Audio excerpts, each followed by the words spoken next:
Brahma Kumaris, and I have the good fortune of being your chairman for today's proceedings. Thank you all very much for making the time to join us today. We anticipate a few more persons to join us, and we have a thoughtfully planned program for you. Videography and photography will take place during this program. So if you do not wish to be photographed or videographed, I invite you to go to the back, just where the cameras are, so you will not be captured. It is likely that the footage, the videography, will be used and placed on YouTube channel of the Brahma Kumaris. So anyone who would like to not be included, now is the time to please go.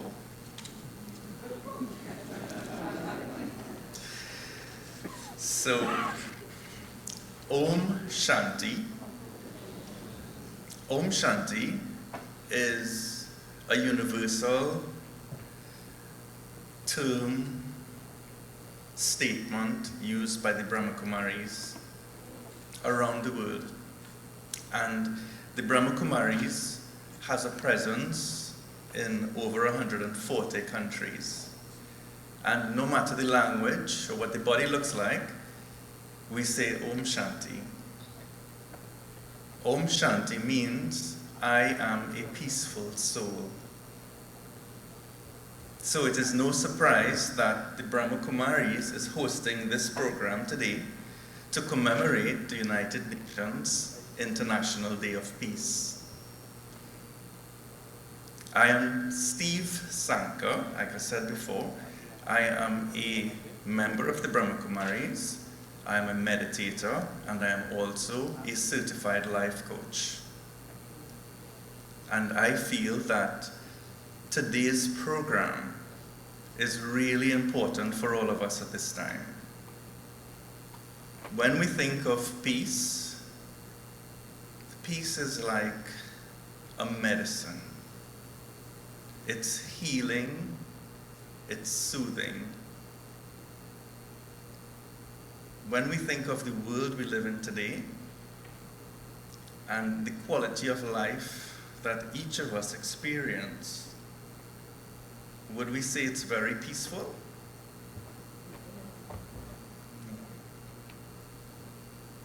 And therefore it's so important that we recognize this auspicious day.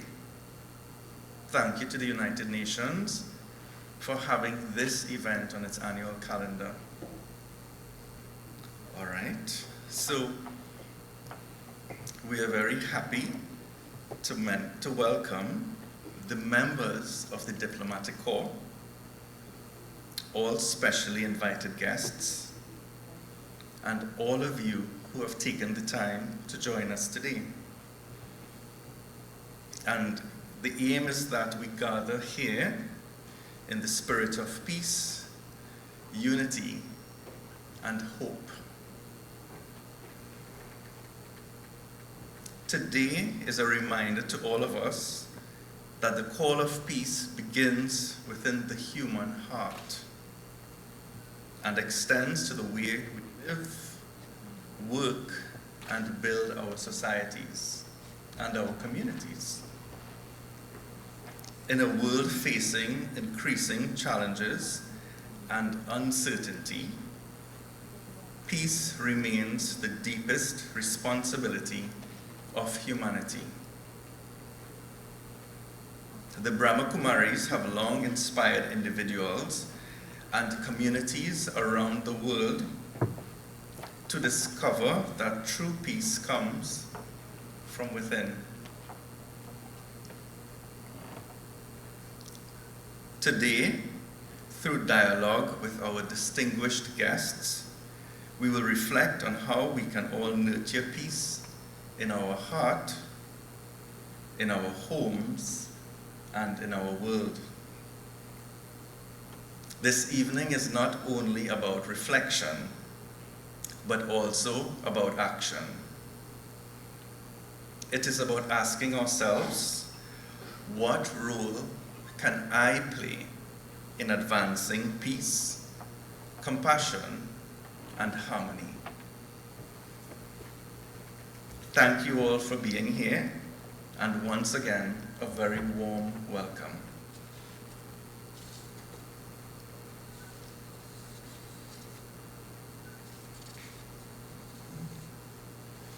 So please bear with me.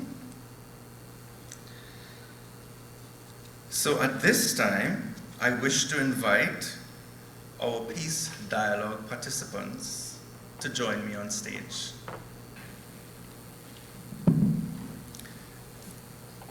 Thank you. The topic for our dialogue, Act Now for a Peaceful World. We have the good fortune of having a very distinguished panel with us. The moderator, Brother Anand Singh, is a member of the Brahma Kumaris for 32 years, a dedicated meditation practitioner and spiritual explorer.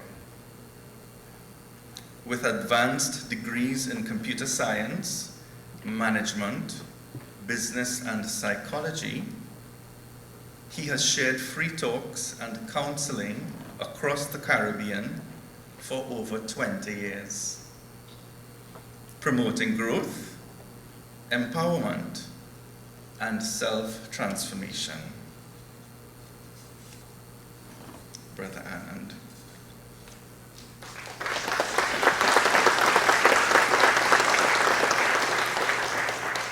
And we have BK Dr. Savita joining us from India. Sister Savita, on behalf of everyone here, a heartfelt welcome to the Republic of Trinidad and Tobago.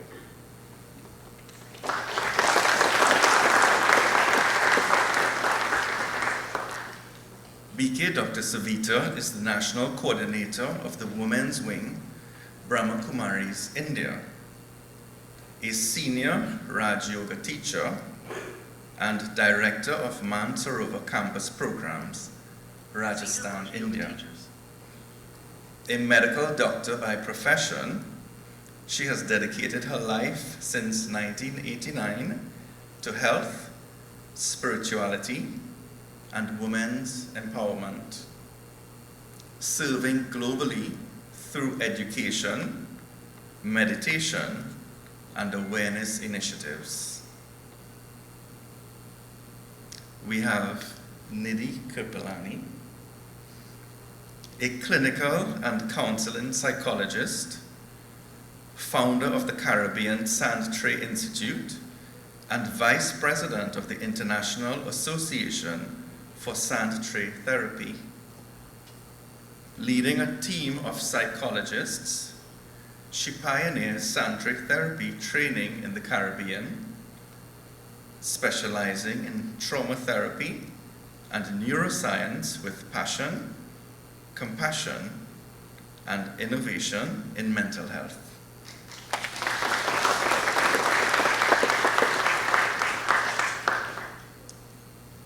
Father Urban Hudlin, OP.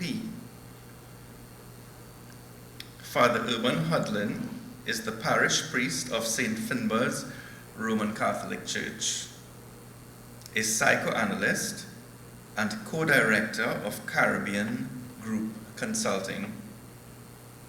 With advanced training from institutions in the USA, UK, Ireland, and Puerto Rico, he specializes in group relations, conflict resolution, and theology, integrating psychotherapy, spirituality, and mediation in his global work and service.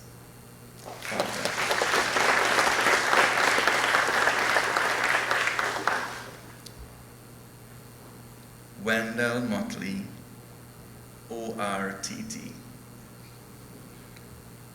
Wendell Motley is a Yale and Cambridge-trained economist, a double Olympic medalist, and Commonwealth Games record holder. He has served Trinidad and Tobago as a Minister of Finance and held senior leadership roles at Credit Suisse, Pan American Life, and the Unit Trust Corporation.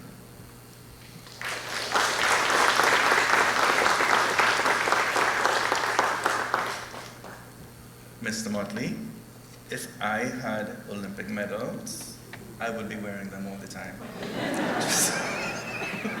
Just saying. So, at this time, I am pleased to invite Brother Anand to begin the dialogue. Enjoy, everyone.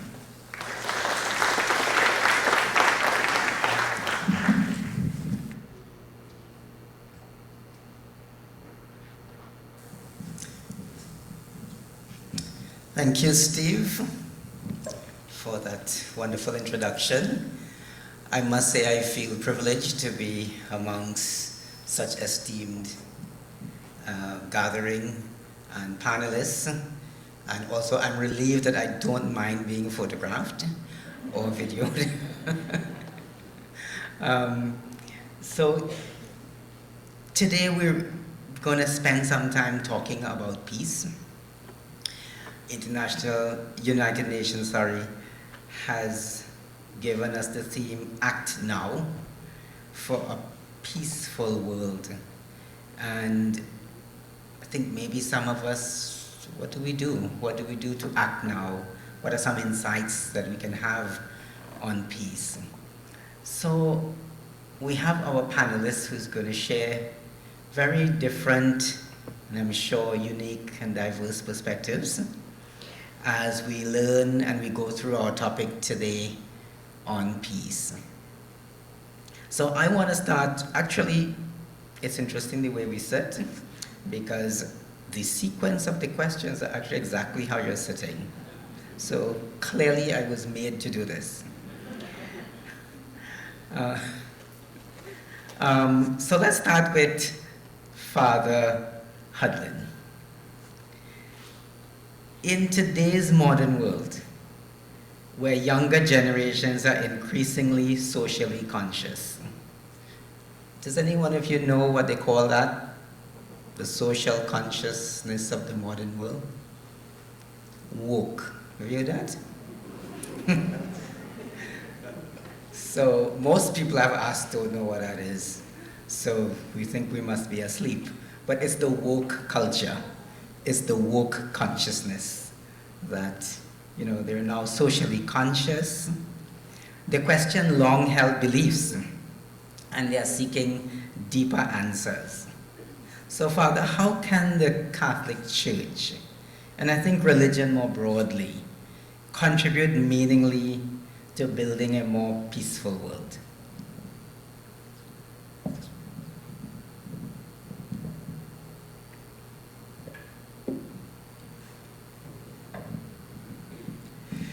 Thank you very much, and good evening, everyone. When we hear of the woke culture, the first thing I believe that religion, and particularly the Catholic Church, has to do and has done over the number of years is to hold that question of human dignity. I think that's one of the starting points, to be able to hold out to the young generation that there is a regard and a kind of anthropology, an understanding of the human, that somehow is applicable even now. It does not change even with the woke. There are some basic tenets of the human being that's unchanging. I think that's the first thing. Secondly, I would think from my own psychoanalytic background, I would say that if we are talking about peace, the peace has to come from within. No structure, no policy can dictate that. I believe that those two kind of pillars might actually be the space within which we can function. First of all, the respect and regard for the human being, and secondly, to be able to recognize that there are some things that are unchanging about who we are as people in this time. Thank you very much, Father. If I may just probe a little more. How does the church or religion answer these probing questions by the young generation who is asking about some of these original tenets or so on, and encourage them or inspire them for peace? One of the searching questions, I think, also of young people is the power of ritual. There is a desire for holding spaces. What I've observed with the younger generation is, in the light of the chaos and uncertainty, there is a clarion call from each of them for holding spaces.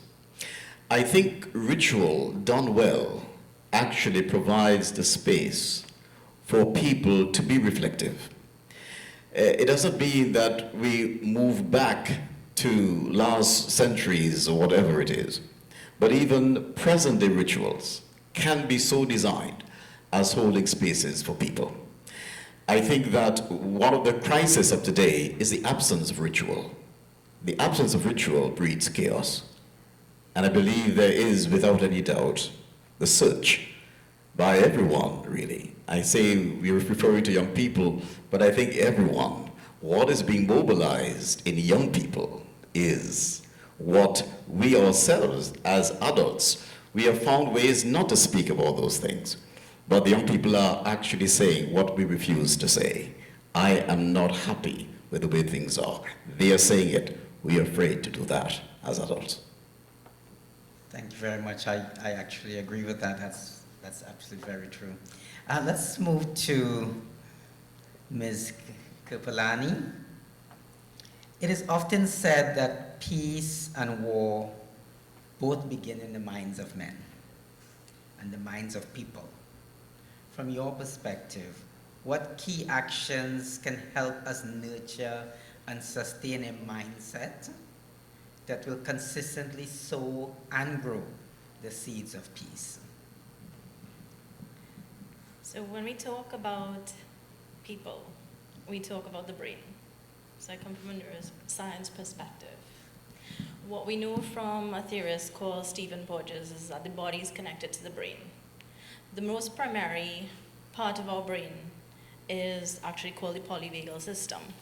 What this polyvagal system is meant to do is alert us to, are we safe or are we not safe? This is the primary basic of how our brain and body works. So when I go out into the world, of course, way back when there was tigers and lions, and our body would say, okay, I'm not safe, I have to go into action. How does that work out in today's world? Well, maybe I go out into public and I have to say, okay, am I worthy? Do I go into school and say, am I good enough? Do I go into work and say, do I belong? And those are triggering words to the nervous system. The nervous system is where it actually goes from safe to unsafe.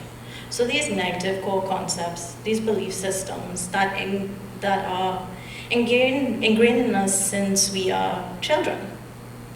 It's not something that people often have to tell us, but as a child, if I did something wrong, I may interpret it in such a way that says, oh, this is my core belief system. So I'll go through life thinking, maybe I'm not good enough, maybe I'm not worthy, and I impose that in all aspects of my life. So how does that show up in the body? If I don't feel safe, my nervous system is not going to be regulated. My heart's going to race, my breathing rate is going to increase, my body might tremble or have different effects. And with that, that's not where peace lies. Peace is not the absence of conflict. Peace is actually knowing that I exist in in a space that has conflict, that has war. But in this moment, is this my peace or am I at war? Am I safe or not safe? So how do we bring our bodies back to safety? How do we bring our bodies back to knowing I can be at peace? So one is being present. Am I present here in my actual life? Am I staying within? Am I being mindful? Presence. Regulation is something that is directly related to the polyvagal system. So those rituals that we were speaking about, you can use prayer, you can use deep breathing. These rituals, these daily, okay, I'm gonna go and take a shower. You know, as soon as we come home from work, maybe something simple as taking a shower resets our bodies and switches us from being constantly alert and on to off. We're driving on rough roads. You know, there's traffic. We want to, you know, speed up. We want to curse the person in front of us because it's aggressively provoking. Is this person trying to bad drive me on purpose? And that's a cognition as well. Empathy. Can I connect with that other person and say, all right, maybe this person is rushing off to a very important meeting. Maybe this person dropped something. Maybe, I'm going to tell you, I've even had my bracelet stuck in the steering wheel once, and I know I bad drive somebody. Sorry to that person. But something so simple, how do I conceptualize that so that I'm no longer in a state where I'm unsafe, but I rather feel safe? So these little practices, which are not easy because the brain is so accustomed to a certain pattern, to undo our patterns is actually sevenfold as hard, but as rewarding.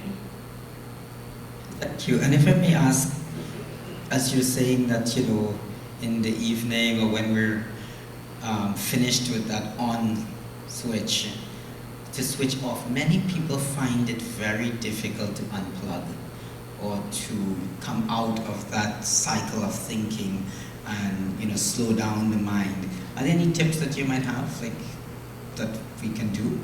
Well, first off, there's validation. I have this struggle all the time. You are not alone. People aren't alone. That's what we call connection, knowing that we as human beings are not alone. The second thing is something like a ritual. So I say a shower. You cannot go from driving your car at 120 to now slowing down to 20. We have to take micro steps. So maybe it is listening to some really good music in the drive. Then you come home and you take a shower. Maybe you want to have a cup of tea after. Maybe you're working out. Whatever it is, you have to, each person's going to have their individual way of slowing down their brain and switching it. So something that I like to do is definitely change my clothes. If I'm working, especially if you're working from home, if I'm working from home, I'm going to have my work from home clothes, which is probably exactly what I'm wearing. And then I'm going to have my home clothes. So now I can relate something physical to what's underneath. Thank you. Let me move on to Mr. Motley. Now I must confess I've Googled all of you before I came. And I found some very interesting things, Mr. Motley. I don't know, it said that you still hold the record at your old college in the US for I think it was a 600 meters or so. Hopefully it's not dated information, but I thought that was quite interesting. Congratulations on all that you have. And I'm going to ask you questions that, you know, about quite related to your past functions and so on. So I am going to ask about money, unfortunately. So, Mr. Motley, it is often said that money is the root of all evil. From your perspective, I have a dual question, so I'll give you both and then I'll let you take them. From your perspective, how true is this statement? And what connections do you see between financial issues, crime, and lack of peace in society? And then I want you to go a little further with your Olympian history. And drawing from your journey as both a finance leader and an Olympian, what advice would you share with us on how we can strive to become Olympians of life, living with purpose, discipline, and peace?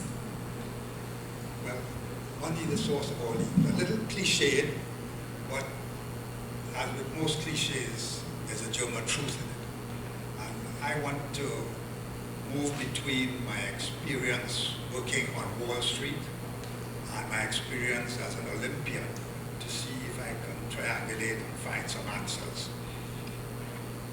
I worked 15 years on Wall Street, the heart of the beast. And in that time, I had colleagues who went on to become, colleagues and friends who went on to become multi-billionaires.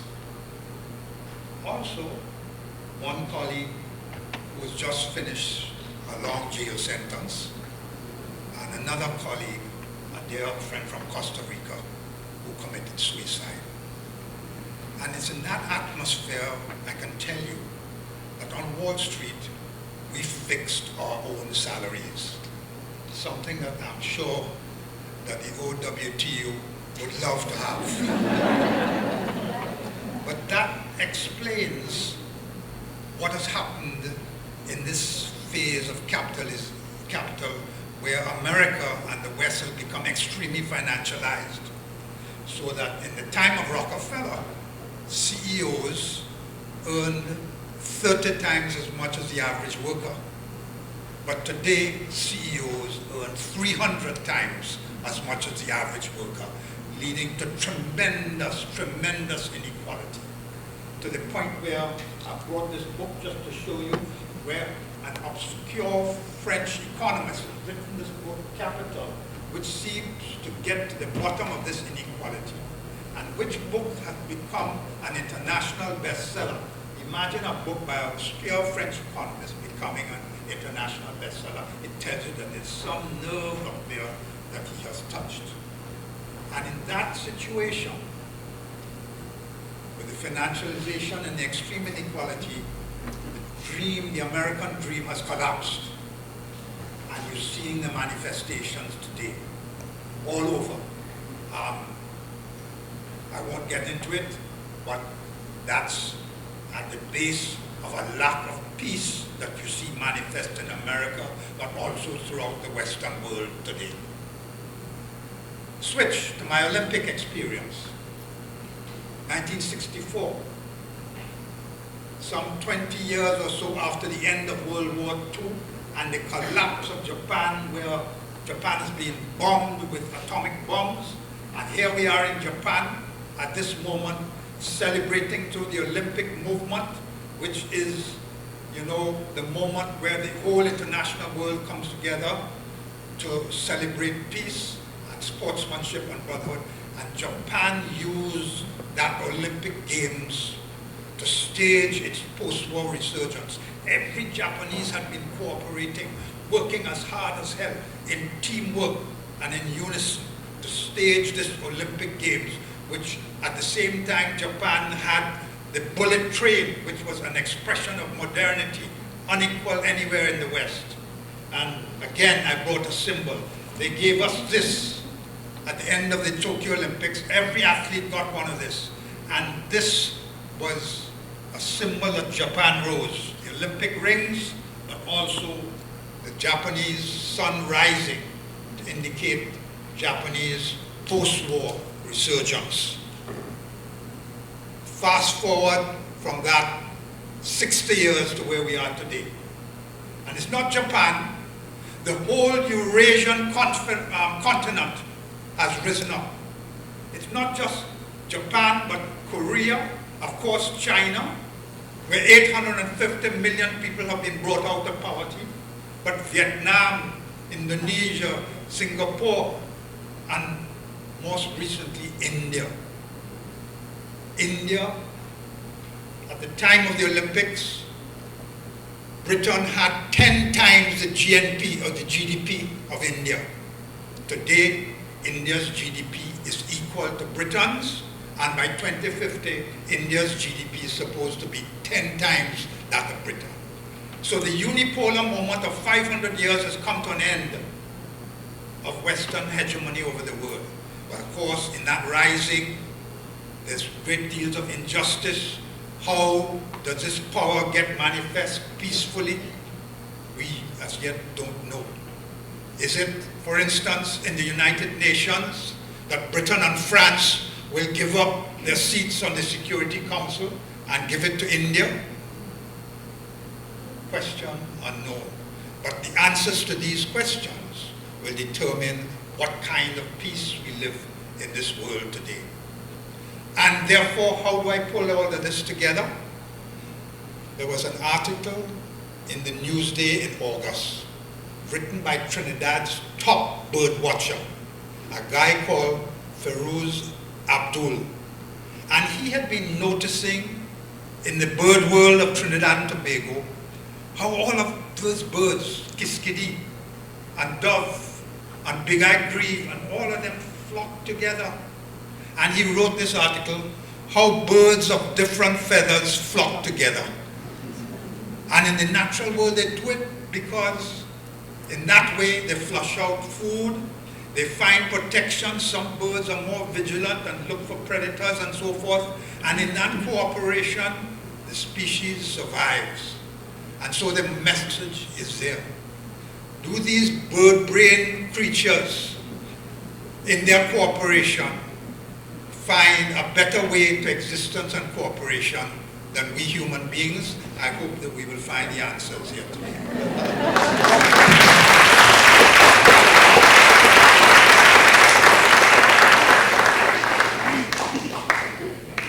Thank you, Mr. Motley, and thank you for connecting. I did not make the connection that the 1964 Olympics came right after the war, so thank you for bringing that back to our connection. And I'm definitely going to look for this article, How Birds of Different Feathers Flock Together.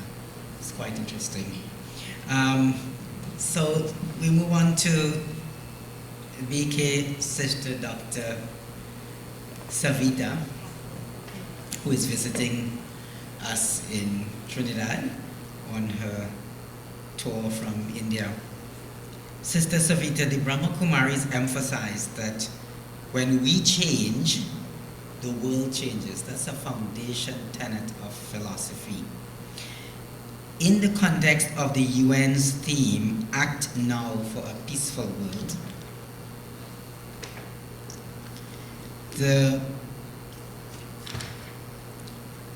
how is that relevant today?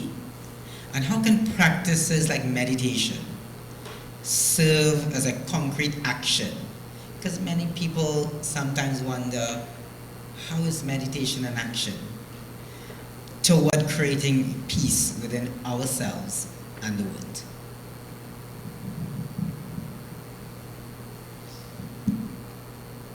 The change starts from the self. That's true. And as Brahmakumaris believe that the peace starts from within. Peace is a state of mind. So when we have peaceful thinking, our feelings will be of peace. And we observe our thought pattern during meditation, in which direction my mind is going, because my mind is influenced by people, situations, adversities coming to my life. So when my state of mind is disturbed by any person or a situation, then I become peaceless. But my mind is in my control. So I can always change the direction of my thoughts. So if I am able to change the direction of my thoughts, then I can create my own peace in the time of even difficulties and adversities. So if I am angry, then I am peaceful or peaceless. I become peaceless. If someone who is abusing me or someone is misbehaving with me, then I again become peaceless. And if I am facing a very difficult situation in my life, not only in my life, but like in my family, or maybe wherever I work, any circumstances, such circumstances can occur in my life. So, but meditation, how it helps, because during meditation I go within. Meditation is a Greek word which has come from meditare, means it's a healing of mind.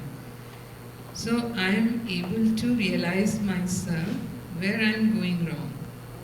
So if I'm thinking in a wrong direction, I can always change, or I can always find other option for me. There are always two sides of the coin. So there are always two sides of the situation or response. Either I react or I respond. Like when I get angry. So it's my choice actually in which situation I am getting angry, whether I should get angry or not to get angry. Can I choose or not? No, like if someone is not listening to you, when do we get angry? So when someone is not listening to me, they are not behaving as I wish from them, or maybe they are not doing well, they are committing mistakes, any reason which is creating that problem. So if I just react without thinking, then I am angry.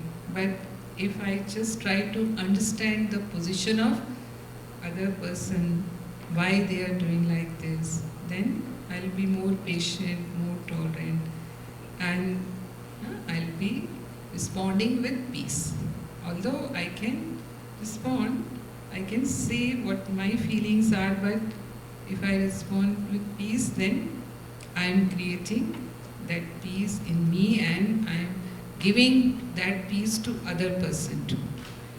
So this I realize while meditation, and I can always change the way I look at the people and situations.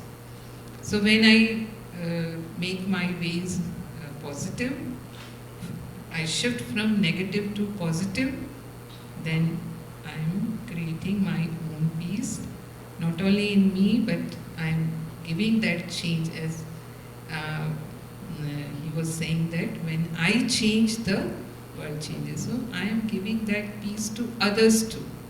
I am giving that experience the people around me too. So in that way, I am motivating them to be peaceful. Thank you very much. I actually feel a little more peaceful after that. We all know that social media has a huge influence on public opinion, and not just public opinion as a whole or as a collective consciousness, but on ourselves. If we remember the pandemic, if we remember anything that people post, we don't know if it's true, we don't know, and we grab on to it. And social media has been guiding consciousness as well. So I'm going to ask Ms. Kupalani this question. How can we leverage social media to promote peace rather than conflict? But my voice is not. So the social media is very important now. It is the basis of how we communicate. It is how persons connect.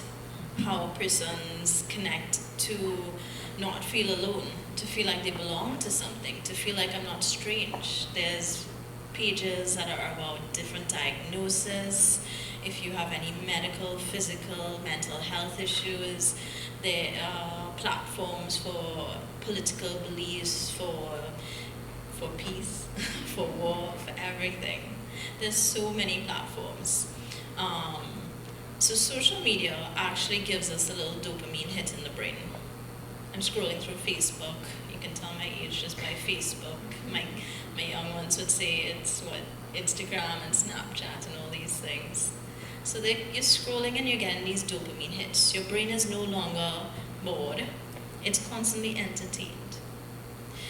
If that entertainment is filled with things that push my body into, as we were talking earlier about that safe and unsafe. If I watch a post and my body responds by my heart racing, maybe I start to feel very angry and frustrated about what's happening. Maybe it's even something that's not even real, like AI, which is tricking all of our brains these days. So if it is that my social feed as an individual is provoking my body, that and all, I'm constantly in a stage where I'm feeling unsafe, according to my brain, which is the anger, the frustration, the lack of safety. What I do emphasize with even myself and people around me and my clients, and even as I teach, it is you can change your social media feed. So when I go through things, maybe I'm just going to start following pages that have fluffy bunnies. My page has a bunch of cats now. Who would have thought I'd become a cat? So fond of cats, but they're hilarious. So now my feed is changing, and what I'm constantly getting anytime I do open my phone is images of safety, laughter, connection, other people who are on this page, even at things I like sanctuary therapy. I'm getting a lot of neuroscience feeds, things that stimulate my brain. So not only can I as an individual change my own feed, because it really is a formula that goes on to help promote things. So now more feeds are coming up, more cat pages, more animal pages, more art pages are just popping up, and these are sponsored now because it's reading what I'm interested in. So if I feed myself things that I'm interested in, it's like feeding myself more fruit and vegetables, feeding my physical body things that are good for me, as well as what am I posting as an individual? What am I sending out there? Am I constantly clicking and sharing about the murders and the wars and whatnot?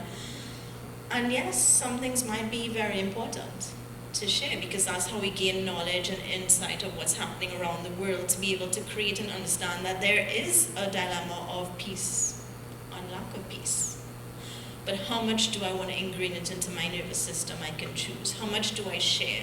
Do I share that quirky little post that says, "Good morning, beautiful, you are wonderful just the way you are, and I hope you have a lovely day even if it is crappy. I hope you can find yourself way back to some form of, I got this," because you do.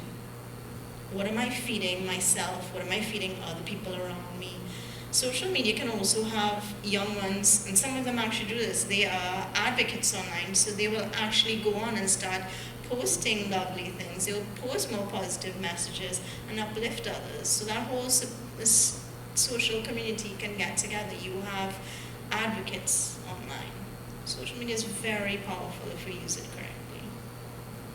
Thank you very much for that. I think I'm going to coin that the social media diet.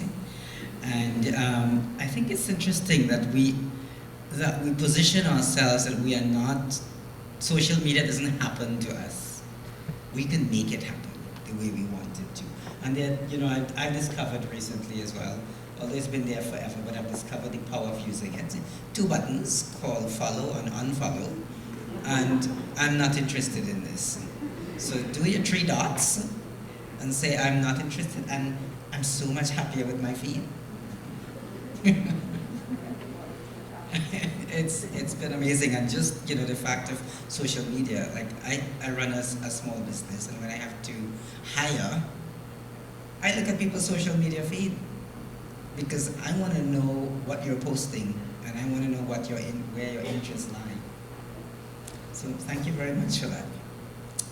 I'm going to come back to Father Hudlin, and I'm going to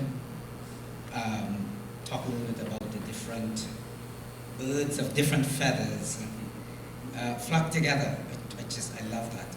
And we're increasingly divided by feathers, by politics, religion, social, all kinds of things that divide us. Like, what would be your advice for us to get past that and to flock together? One of the things that maybe we have not paid sufficient attention to is the fact that there is the historical unconscious trauma of Trinidad and Tobago. I think we are starting as though it's a tabula rasa, and here we are all great together. We are not all great together. There is just so much unfinished work that we have blocked out. And we pretend as though it's all right. But it's not. There is a kind of illusion, a fantasy of we're all one big happy family. Yeah, feathers may differ, but we are one big happy family. It's not true. We live the vital lie, one writer calls it, a vital lie, with which we can almost sanitize ourselves into thinking that everything is all right. I think one of the first things that we have to explore is to puncture that bubble of everything is all right, and to begin to be honest as people of this land about the historic trauma, to name that, to explore that, because I think we see pockets of it manifesting itself throughout the society. And I think unless we have done that, we're not making any progress.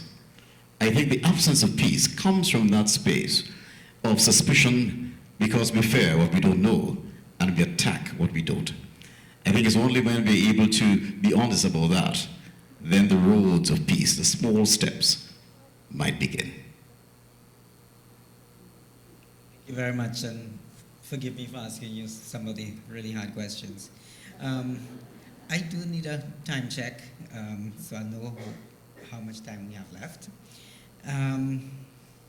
I have an announcement that I got so wrapped up in our discussion that I forgot. There is a car PDS 706. I think your windows are down and we do have a weather alert, so you may want to attend to that. So I'm going to go back to Mr. Motley. You spoke about the war, you spoke about being an Olympian, and you know, both of those things do carry having to get past personal challenges, possibly trauma, and so on. How can people transform personal trauma or adversity into a positive force for peace in their lives and their community? That's not an easy answer, and I don't pretend to be an expert. I will only say that, the BK tell us that we are not this body, that we're more than this body. But the fact is, they tell us that this body is a marvelous instrument that we've been given to experience this world. And therefore we talk about human rights, but there's body rights. And how we treat this body and how we interpret this world is the first principles to how you start. So, for instance, as Ms. Kapalani was pointing out, what do you feed this body? Junk and processed food all day. And before we can train our minds and focus on peace and so forth, is this body like an undisciplined dog running here, there, and everywhere? Or is this body something that through sport and physical education, and note the word physical education, not only mental education, physical education, that you come to control this body and bring it under control, and you, whoever you are, become the master of something that can work towards peace and so forth. I think it is in these fundamentals that we can begin the business of transformation. Thank you. Before I ask Dr. Savita the last question, and then I'm going to come back to you, just to leave us with one snippet of wisdom that you think you could leave with us for today. I'll go around robin after. I just want to say about social media as well. I just recalled, another way that we are so powerful in dealing with the negativity the way social media works is that if it's getting attention, it will be fed more. So don't comment on it. Don't give it attention. Ignore, click your 3 buttons, not interested, and you begin to help the society and the world from getting rid of that popularity of negativity. So Dr. So I'm going to ask you a strange question. The Brahma Kumaris have always held that peace, as well as other virtues, all virtues are innate qualities in human. That's our natural nature. So my question to you is, what happened? And how can we get back to that?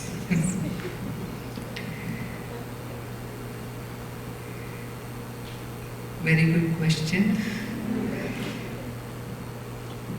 Actually, as he was talking, we do not have only this physical existence, but our life is spiritual too. Like we have that spiritual existence too. And this body is made up of 5 elements. We say air, ether, fire, earth, so like these 5 elements. So we need these 5 elements to sustain this body. Same way, this conscience, which is spiritual, it is made up of these innate qualities: peace, love, happiness, purity, power, and knowledge. So these are the 7 basic core values which we possess within us, and the proof is that we all seek for these things in our life. Like we seek for peace, we love peace. When we are peaceful, we are comfortable. And when we are peaceless, then we are under stress, we are in pressure. So peace is my nature because I want peace, I love peace. When I am peaceful, I am more focused, I am more efficient, I experience more happiness. So this proves that my original nature is peace. Same is love, unconditional love especially. Love is my nature. So I feel love. When I get love and giving love to others too, like this creates harmony in relationships, in our relationships, and we are more happy. But if something goes against it, like when someone hates me or someone annoys me, or maybe like they are getting angry on me, all these acts against love I don't like. And if there is no compulsion, then I will never like to meet that person again, because the person is not loving to me. So I would like to meet those people, those who love me, and like I also like to be loved and give love to others. So this is this proves this is my original nature. So in Brahma Kumaris, we practice this original nature during meditation. This is my real being, like I am a peaceful being. As I told you, as we think, so we become. So we feel. So when I am having peaceful thoughts, I am creating my own peace. So I experience peaceful. When I think I am a loving being, I am a loveful person, then I am creating that feelings of love in me. And when I am full of that love, then I am able to give that love to others, happiness to others. When I am powerful, I am able to feel that confidence within me, and then I am able to transfer that power with others. So here, when I am peaceful, then I radiate the same vibrations in my environment or in my atmosphere. So I am creating all that area full of peace. And even I can transfer these vibration of peace throughout the world. Because mind has such a power, it's so powerful that if I am at that stage, it could be like a lighthouse. It can transfer those feelings, vibrations to minds. Even I can give it to the people who are far beyond this place. So this is the experience, or I would say that while meditating, we create our own peace. We experience that I am at peace, I am peace, and I am radiating that peace around me. So this is how this happens.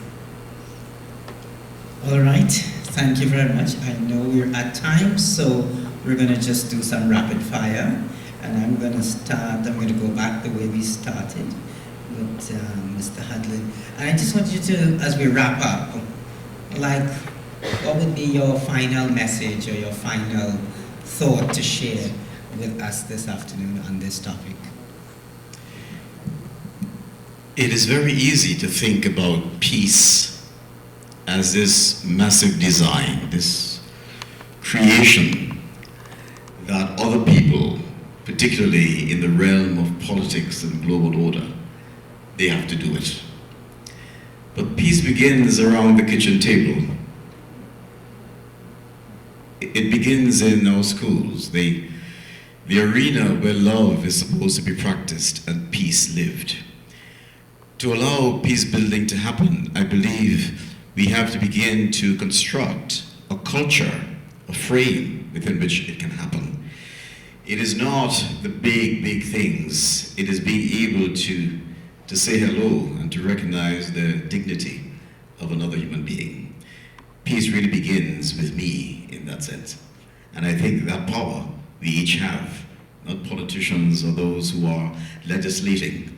Peace is not a thing, it's a gift we give to ourselves, and so we can share it freely with others.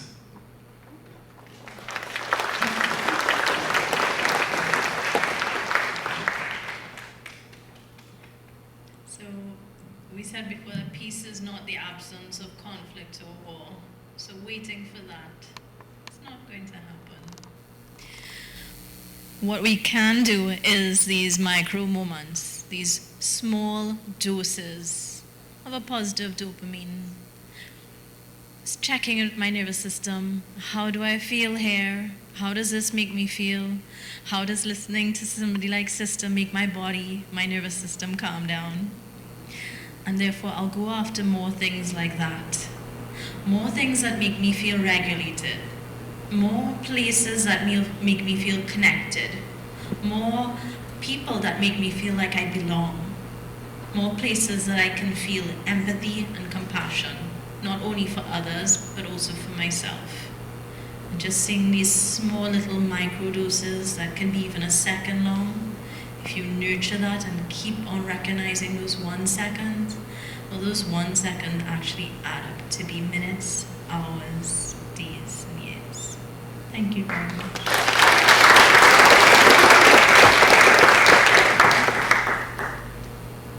God is not yet a Trinity. And I say that to say that we're very blessed here, and we have many things to be happy for. And we are a country that, quite frankly, is tremendously culturally sophisticated. And we have to protect that. So we all have to step up to the plate and do things that are required to make peace in this land something that we gift to our children and grandchildren. Thank you.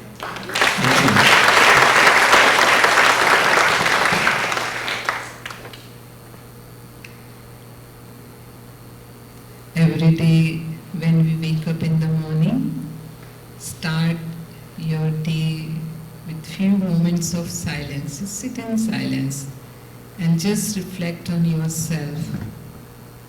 Who am I? So I am a peaceful being. And experience that, and then throughout the day, maybe once in an hour, go within and again reflect on that, your real self. And you are, even if you are disturbed or even if you are peaceless because of something, as soon as you will go within and you reflect on your original nature, you will come back to your level of peace. So every day, take out few moments for yourself when you start your day. And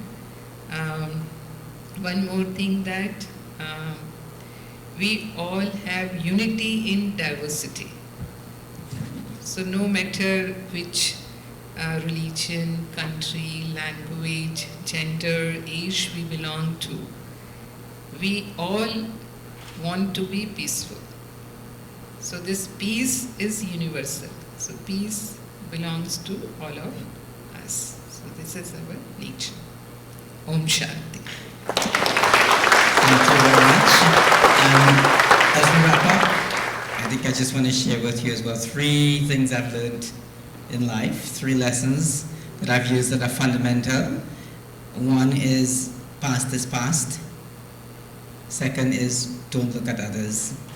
And the third, quite deep, that I learned in the 80s at 17 years old when a friend told me this, I was in school. Always speak to the person who can make a difference. It's such a gem. So I want to say thank you to the panelists, thank you to the audience for all of these rich ideas that we've had, and I hope that we can use it and act for a more peaceful world. Thank you very much.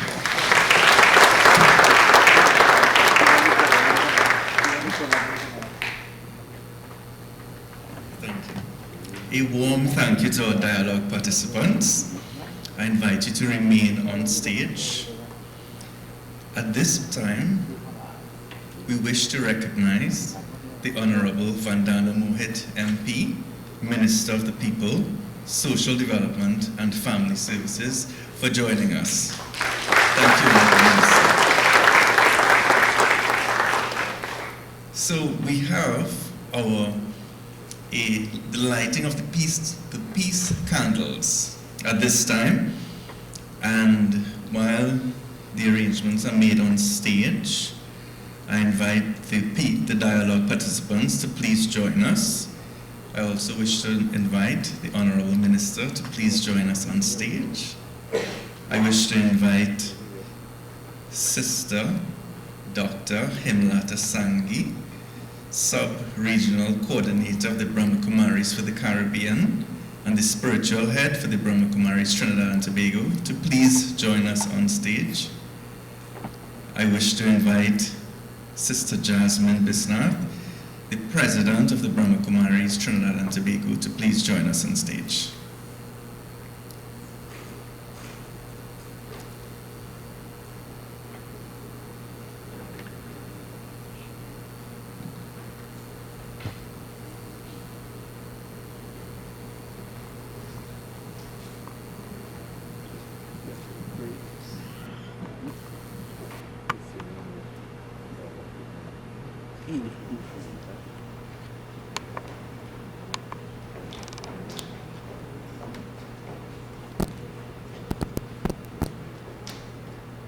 So while this is happening, how about we try taking that moment for a bit of self-talk? I am a peaceful being. And now I'd like you to say it in your mind and feel it. I am a peaceful being.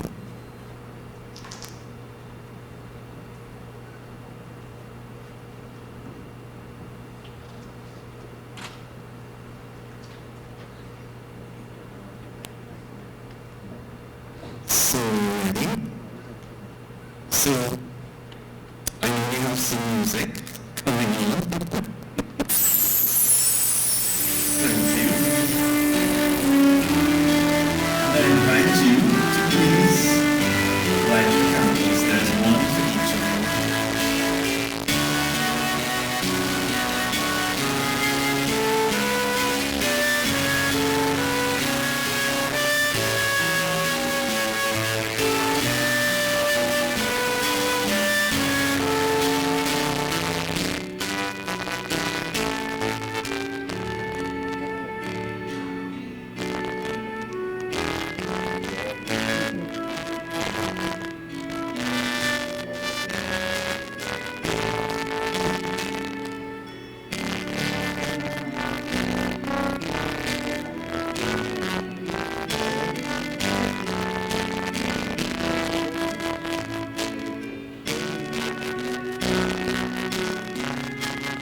you, the audience, to please turn on the flashlights on your microphones.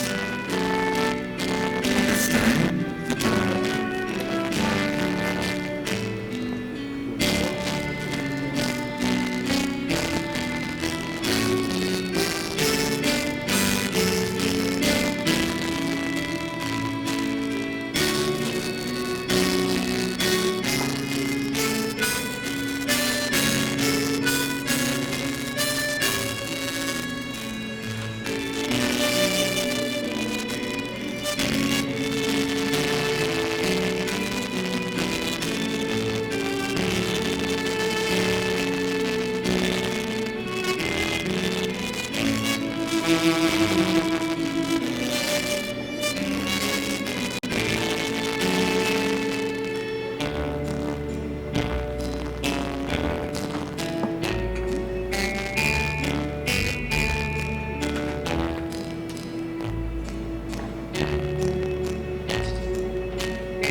I wish you all could see yourselves. Really beautiful. Thank you all for joining us. Thank you very much.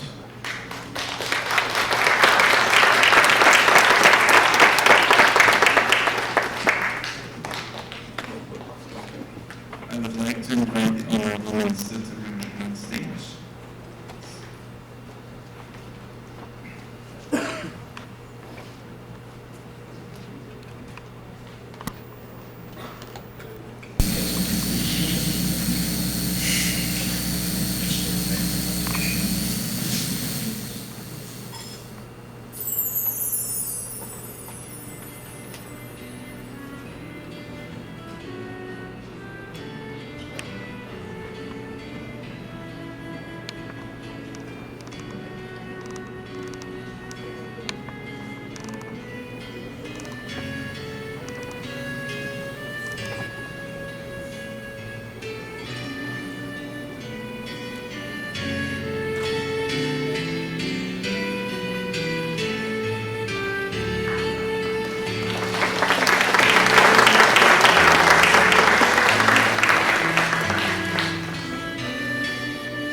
Thank you very much.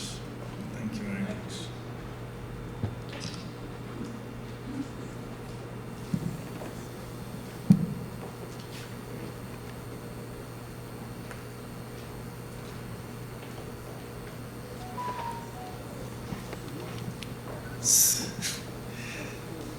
So we have the good fortune of being addressed by the Honourable Minister at this time. The Honourable Minister has been of service to the people of Trinidad and Tobago for 12 years and has been engaged in several community-based initiatives towards a peaceful nation.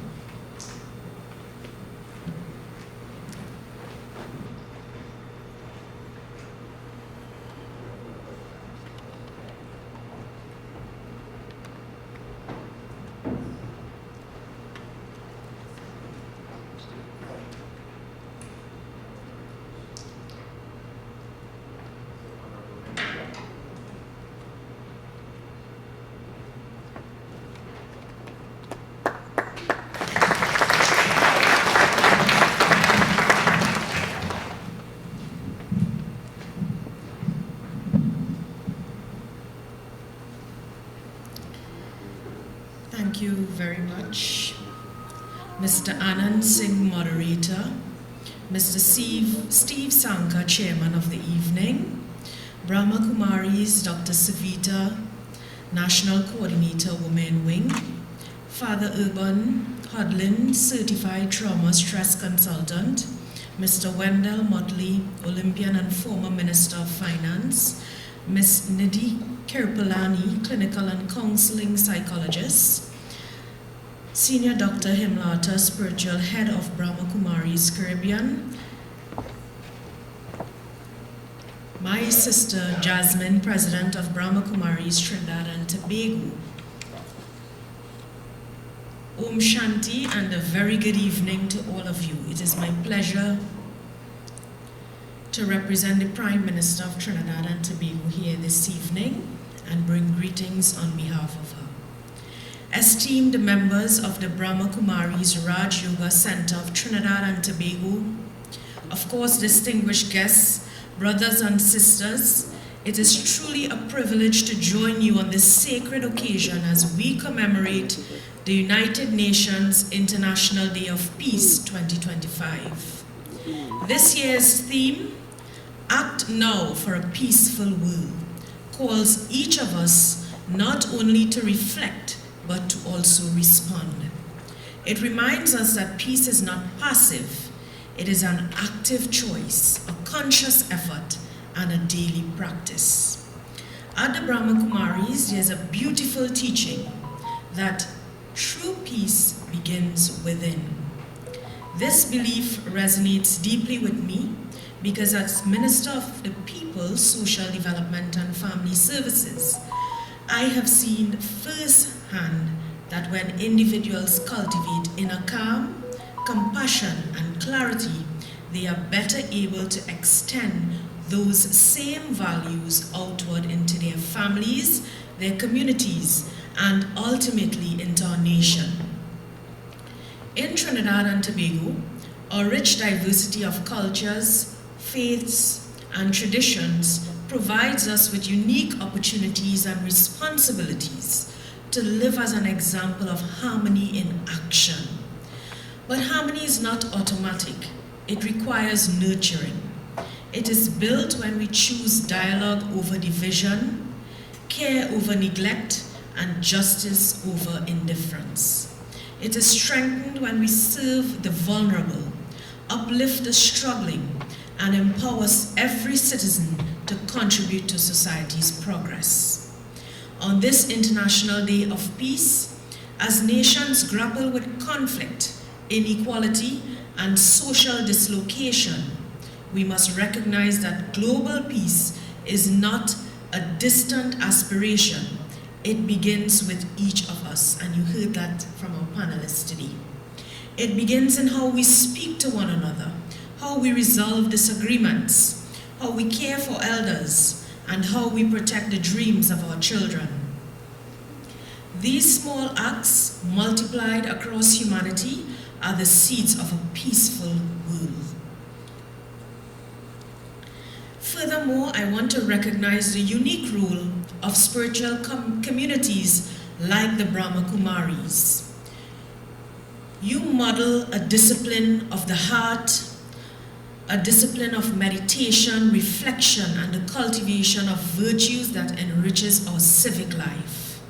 Your work shows us that peace is a practice. It must be practiced in quiet moment so that it can be proven in difficult ones. Thank you for calling our nation not only to speak about peace, but to experience it, to embody it, and to extend it. To our youth in the audience, you are not the leaders of tomorrow. You are peacemakers of today. Your choices online and offline set the culture. Your creativity can shift conversations from cynical to constructive. Use your voice to uplift, your time to volunteer, and your influence to include others. The country will follow the tone you set as young people. To our elders, your patience and perspective are national assets. Where's Mr. Motley? hope he's still here. Mentor generously. Remind us of what held us together before the age of instant outrage. Tell us the stories that teach endurance, gratitude, and grace. To our partners across sectors, let us commit to deeper collaboration. Peace is multidisciplinary. Social services, peace is education, peace is health, peace is security, peace is community development, peace is culture, sport, and faith. And we must move in concert like a well-rehearsed orchestra. When we align, transformation accelerates. And to every citizen, begin where you are. Make your home a place of calm speech. Make your street a corridor of kindness. Make your school a sanctuary of respect. Make your workplace a zone of fairness. If each of us tends our square meter of influence with care, the map of Trinidad and Tobago will blaze with peace. As we close, let me return to the theme, Act Now for a Peaceful World. Act means responsibility. Now means urgency. Peaceful world begins with peaceful people. Tonight, let us not only meditate, we must also mobilize. Let us not only reflect, we must also reform. And let us not only hope, we must also help. I wish to commend the Brahma Kumaris Raj Yoga Center for your tireless efforts in teaching meditation, reflection, and the values that inspire human dignity and resilience. Your work is not only spiritual, it is profoundly social, for it strengthens the fabric of our nation. As we observe this International Day of Peace, may we each commit to being ambassadors of harmony, instruments of service, and builders of hope. Together, let us act now for a peaceful world. Om Shanti, and may peace dwell within each of you. I thank you very much for having me.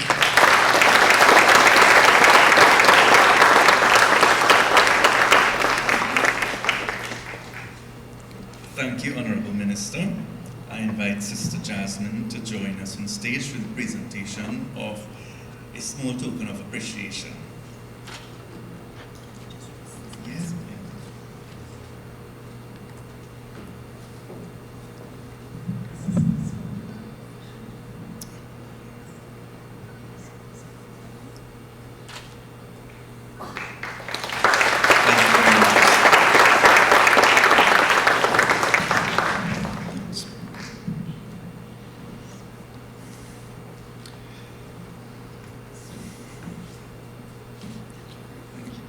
Thank you, Honourable Minister. So we are nearing the end of our program. Sister, yes? Yes, please.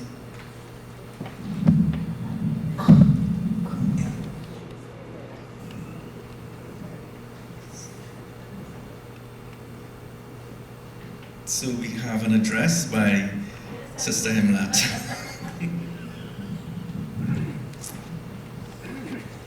Om Shanti. Greeting of peace to all of you. I just felt that every day we have message come from Mount Abu with the divine presence, and I wanted to relay that message today. What is the cause of peace or bondage, and how we can liberate ourselves. Liberation is also peace, I suppose. If we can change our language, something is happening around us, and we say, this must not be done like this, or this could have been this way. We put ourselves in the bondage. And And if we say, let us sit together and make this experiment. So if we do that, then we find a solution.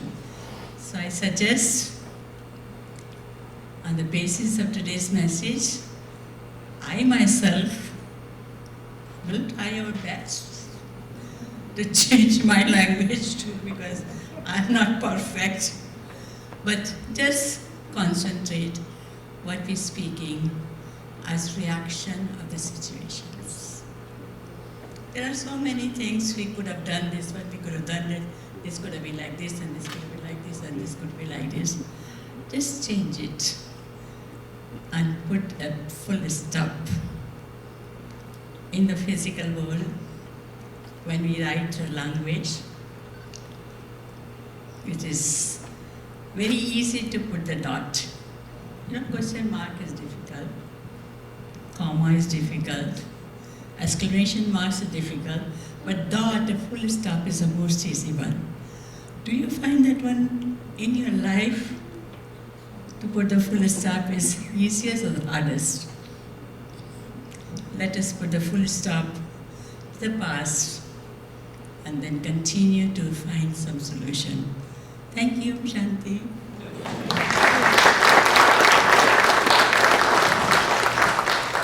Sister Hemrati is our Mother of Peace. Another congratulations.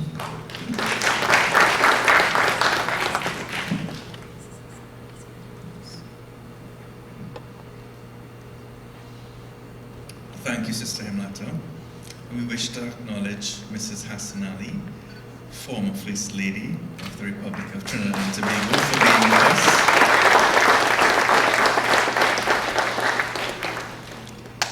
So, at this time, I wish to invite Sister Vishanti Budram to please join us on stage. Sister Vishanti is the coordinator of the St. Augustine Brahma Kumari Center, and she will be leading a meditation. I wish, following the meditation commentary by Sister Vishanti, that brings the program to an end.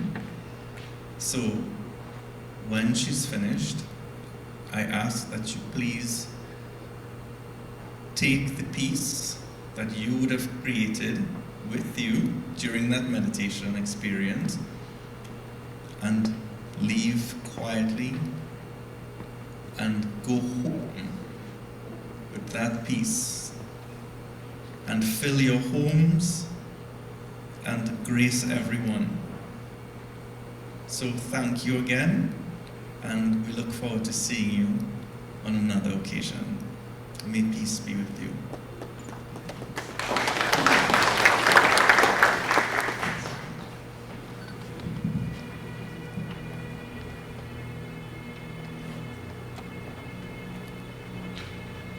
Om Shanti.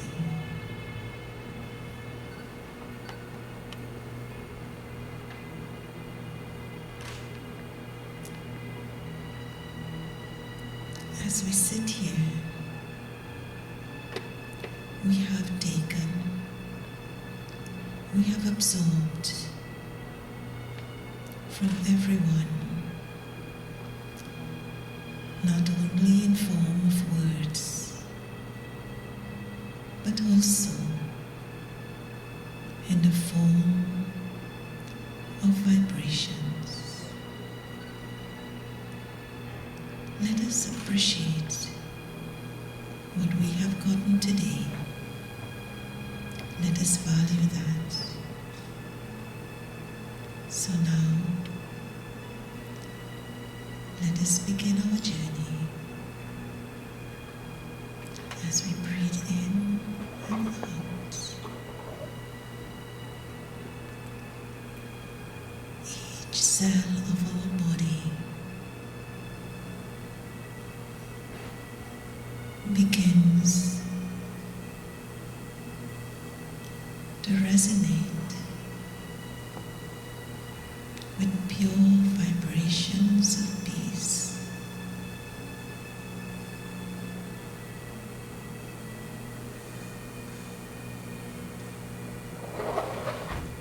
I feel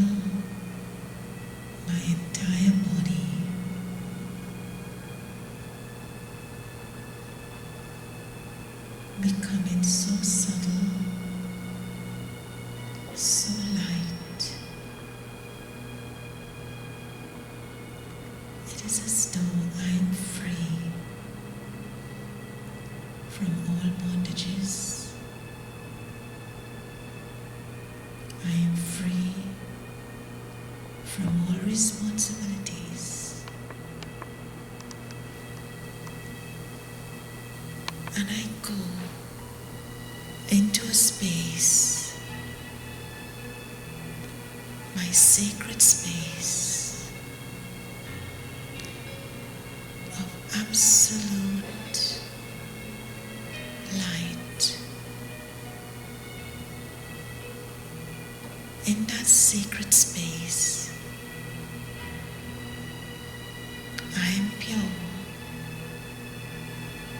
I am light, I am powerful,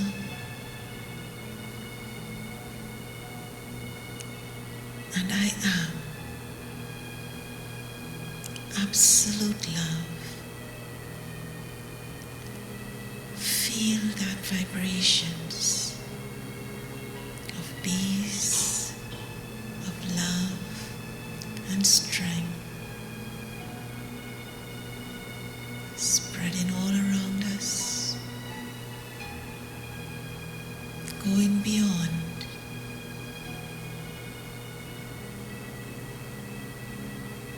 I feel as though there is a special light that is touching me deep within myself, emerging the purest of qualities within me. I, this being, I, the soul, I, this child of someone who is the source of peace, that someone who touches me, that someone who loves me, that someone who guides me. I feel myself being energized with the source of light, my Father, our Father, who has given us a beautiful world, who has given us beautiful relationships, brothers and sisters. I am touched by that light. Let me feel God's presence, the presence of the Supreme Light deep within me. Let me feel His light of peace and protection over me, over my community, over my world. Absorb His strength, His love and light. Surround the world. Heal the world. Bring about that peace. Bring about that tranquility.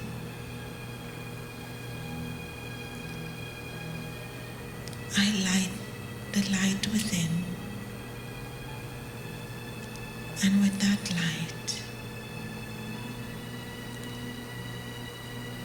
I begin to ignite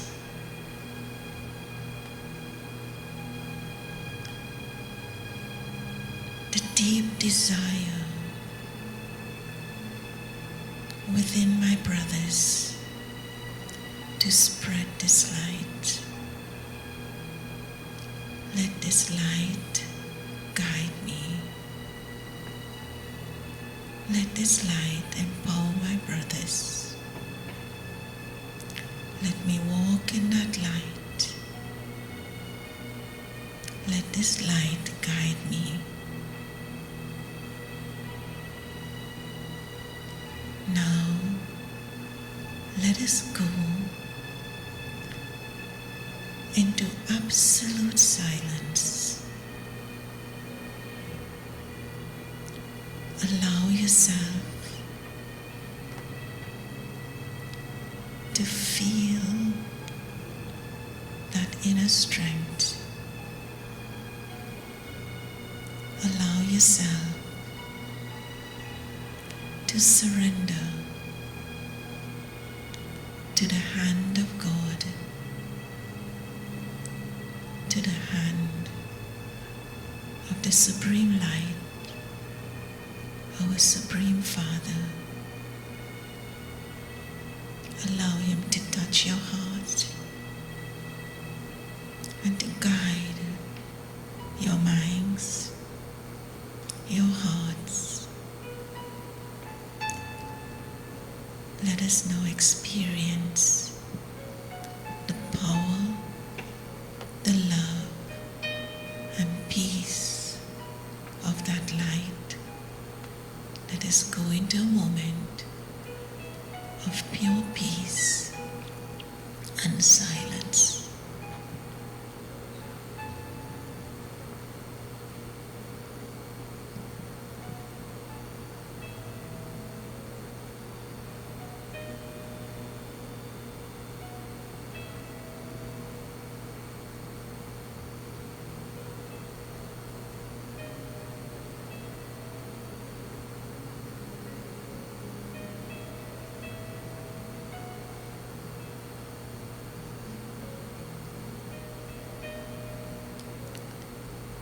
Thank you very much. As you leave, allow yourself to feel that lightness of the body and lightness of the soul.